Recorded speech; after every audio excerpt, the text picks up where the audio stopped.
When I was around 12 years old, my mother, big brother, and I moved into a house located about 20 miles away from the nearest town. My mother didn't own a car at the time, and my brother wasn't old enough to drive, which meant I had to take a taxi to school every day. However, when my mother started searching for a taxi service to take me to school, she encountered a series of disappointing excuses from most drivers. They claimed it was too far to drive or they were busy every day. After hours of searching online, my mother finally found one driver who was willing to take me to and from school every day at an extremely low price. Fast forward a couple of months, and I was getting ready for bed. It was a regular morning. I woke up, brushed my teeth, took a shower, and played on my phone for a few minutes while waiting to hear the taxi pull up. But this day, something unnerving happened.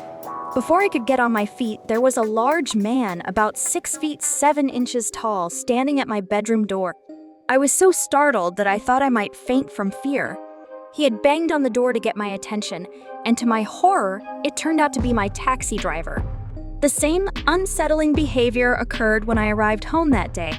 The taxi driver, who was typically very quiet and never exchanged pleasantries, repeated the banging and entered my house.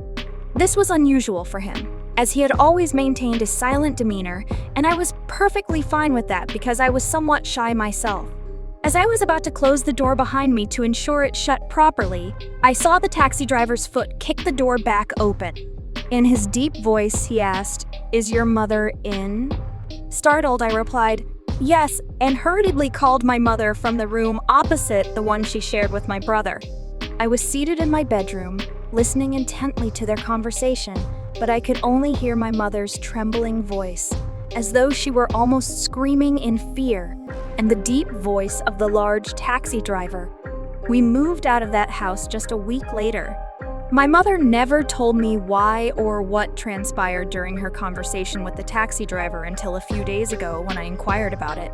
She revealed that the taxi driver had arrived 10 minutes early on that particular day and claimed he had seen a small man, about 5 feet 9 inches tall, and holding a knife hidden down his sleeve and holding a camera firmly in his hand. The man also had a plastic bag strapped to his chest. The taxi driver tried to apprehend him, but ended up grabbing the bag and tearing it off the man's chest. The bag was filled with pictures of me and my mother. The police never found the man, but I was fortunate that I had to grab my coat from the taxi when the driver pulled up, preventing me from witnessing the terrifying encounter. To the person who took those pictures of me and my mother, let's not meet again.